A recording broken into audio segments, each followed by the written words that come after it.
Your electric car has a powerful brain managing its most vital organ, but its most important tools are completely overlooked by almost every EV owner. What if I told you that by ignoring this one single feature, you're probably giving up real world range, you're paying for slower charging at DC fast charge sites, and you're even shortening your battery's lifespan? This is not about some hidden engineer's menu or a feature that requires a computer science degree. These are simple, practical habits that work with your car's most important and most ignored system. And by the end of this video, you'll understand your EV on a level that most drivers never will. And you'll be able to get more out of your car every single day.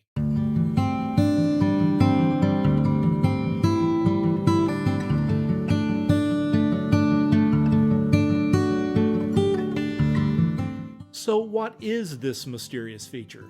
Well, it's called the Battery Management System, or BMS. If the battery pack is the heart of your EV, the battery management system is the brain that keeps it beating.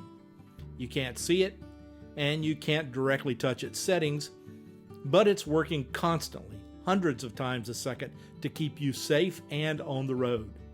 The BMS is an intelligent system that monitors, controls, and protects your battery pack. It's the silent guardian managing everything from the voltage of the individual cells to how fast you can charge. And without a BMS, an EV battery would be unpredictable and unsafe. It would be prone to overheating, rapid degradation, and it would give you no reliable way of knowing how much range you actually have left in your battery pack. That's your EV's fuel tank. The problem is, because it runs invisibly in the background, most drivers never even think about it. We focus on the big screen, the wild acceleration, and that range number on the dash. But that range number, your charging speed, and how long your battery will ultimately last are all governed by this one system. And while you can't reprogram the BMS, you can learn to work with it. And when you understand what the BMS is trying to do, you can make its job easier. In return, it will give you a better, cheaper, and longer lasting ownership experience. Let's break this down into 3 key areas where understanding your BMS can change everything: getting accurate range, maximizing real-world range through smarter driving, and dramatically extending your battery life. Think of this important system as one of your parents sitting in the back seat while you're learning to drive, saying, "Slow down and don't drive too hard. It will save you gas, tires, and brakes." Let's dive in. Let's start with a huge source of anxiety for any EV driver: the range meter, that number on your dashboard, sometimes called the guessometer. This thing can feel like it has a mind of its own. You leave home with 200 miles of range, you drive 30 miles, and suddenly it says you only have 140 miles left. What happened to those missing 30 miles, you might ask? This is where drivers often think their battery is failing, but in most cases, the battery is fine. The issue is that the range estimation is a prediction. It is not a measurement. It's based on your recent driving, the outside temperature, your climate control, and even the terrain. And if you've been driving efficiently around town and then suddenly hit the highway, the BMS has to adjust its prediction based on that new, higher energy use case. The sudden drop isn't a battery fault. It's the system recalibrating its guess. You see, the BMS can't just stick a stick into the battery to see how full it is. Its estimate is based on the state of charge, or SOC, by measuring voltage and counting the energy that goes in and out. And over time, this can drift, especially if you only ever charge to 80% and never let the battery get very low. The BMS can lose sight of the true full and empty reference point, so its estimations can get a little fuzzy, especially after a long time of doing this. This brings up a common myth, the idea that you need to do a BMS calibration by fully draining and then fully recharging your battery.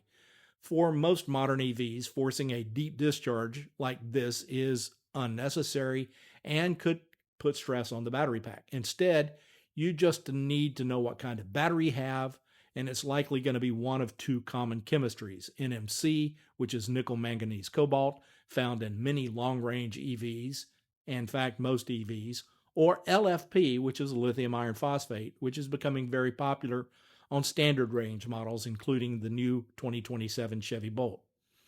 For LFP batteries, manufacturers like Tesla and GM actually recommend charging to at least 100% once a week. This isn't just for battery health, because LFP chemistry is very resilient at a high state of charge. It's for the BMS. LFP batteries have a flatter voltage curve than NMC batteries. This makes it hard for the BMS to guess the state of charge accurately in those middle ranges. Charging to 100% gives the BMS a clear reference point, letting it recalibrate its gauge.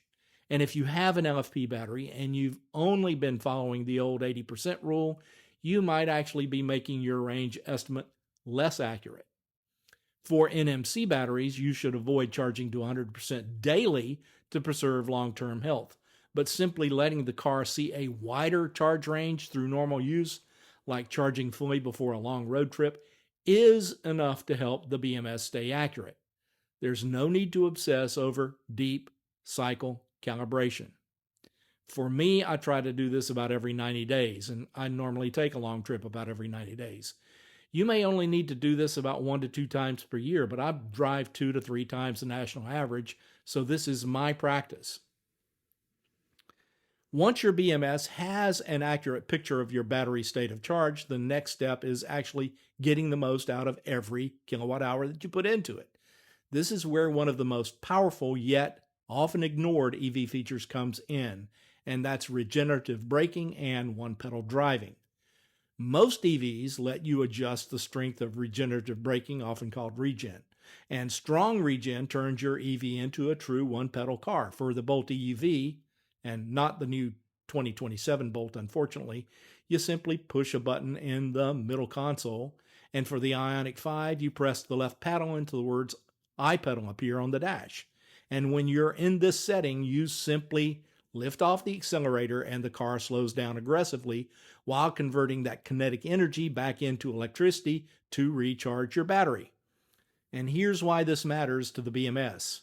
Aggressive regen feeds energy back into the battery control system in a way that the BMS can easily manage.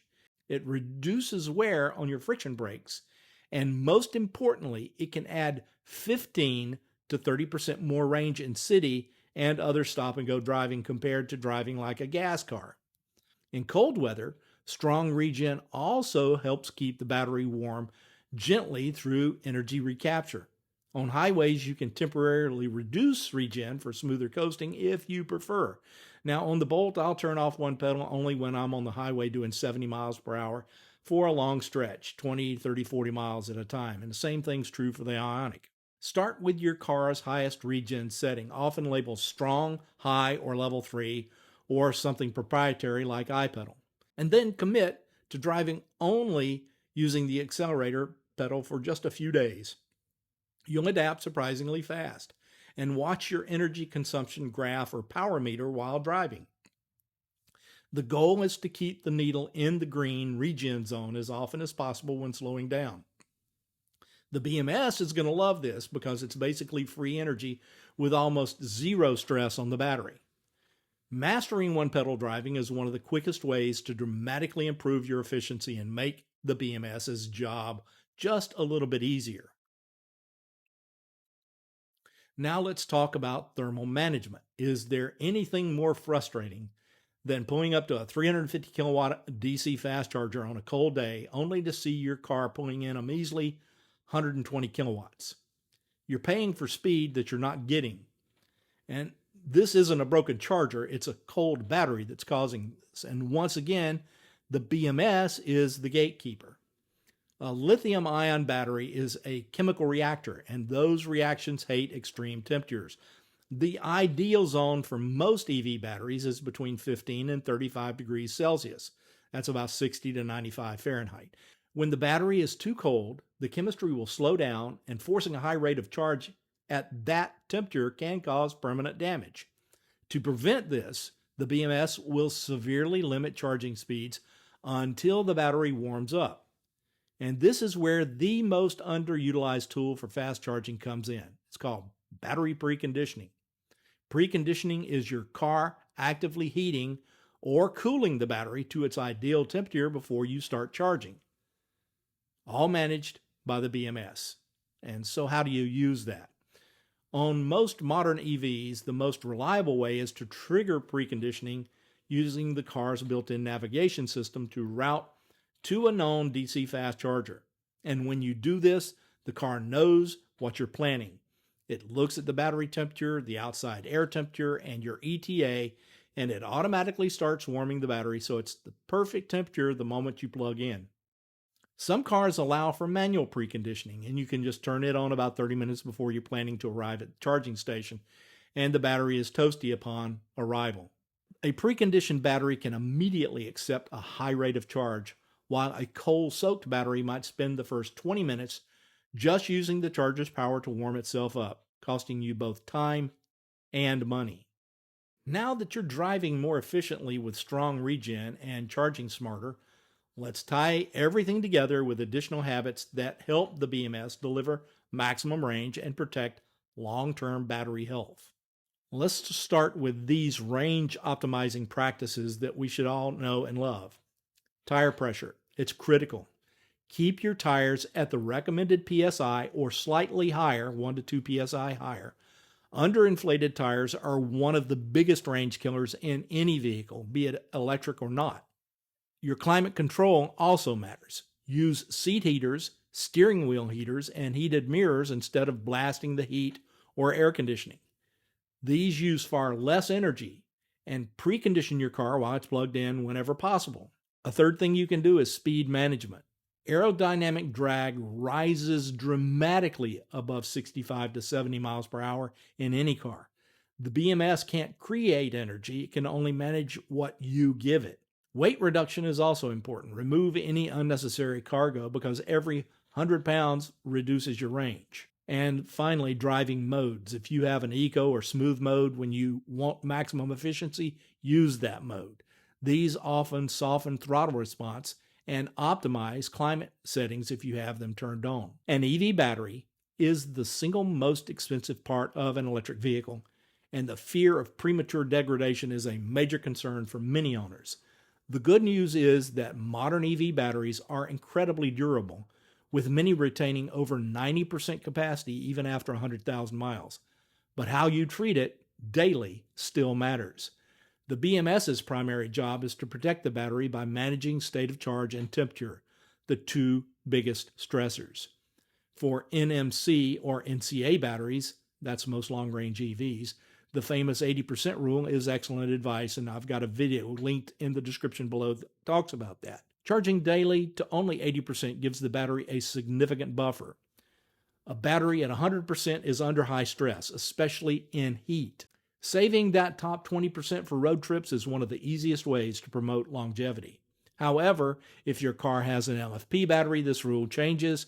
LFP chemistry is much more tolerant of high states of charge, which is why manufacturers often recommend charging to 100% at least once a week. Another powerful tool is scheduled charging. Instead of plugging in when you get home and letting it sit at 80% overnight, schedule it to finish right before you leave in the morning. This minimizes the time spent at a high state of charge and lets you take advantage of the cheaper off-peak electricity. All of these habits work together. When you drive efficiently with strong regen, you charge less often. When you precondition and schedule charging, you reduce thermal and high state of charge stress. The BMS has an easier job, and your battery stays healthier for longer. Now, if you've found any of this useful and see your car in a new light, consider subscribing. We break down the complex world of EV technology every week to make you smarter as an EV owner. There's a lot of misinformation out there, and our goal is to give you clear, practical advice backed by real-world data. Now, let's wrap all of this up. The most overlooked feature in your EV isn't a driving mode or a hidden app. It's that silent, intelligent system working tirelessly behind the scenes. That's the battery management system. By understanding what the BMS is trying to achieve, you can become its partner. Give it accurate data through proper charging habits for your battery chemistry, maximize range with one-pedal driving and strong regen, and reduce stress through preconditioning, scheduled charging, and efficient driving habits. These are not complicated hacks. They're simple adjustments that give you more range, faster charging sessions, and greater peace of mind. Now you know more about how your EV truly works than most EV owners on the road. So the next time you plug in, set a destination, or lift off the accelerator, remember the silent brain you're working with. What are some of the EV myths that you may have heard? Let me know in the comments below, and let's talk about which ones we should try to bust next. Thanks for watching, and I hope to see you out there or somewhere along the route from point A to point B. In this case, the B is for BMS. See you all later.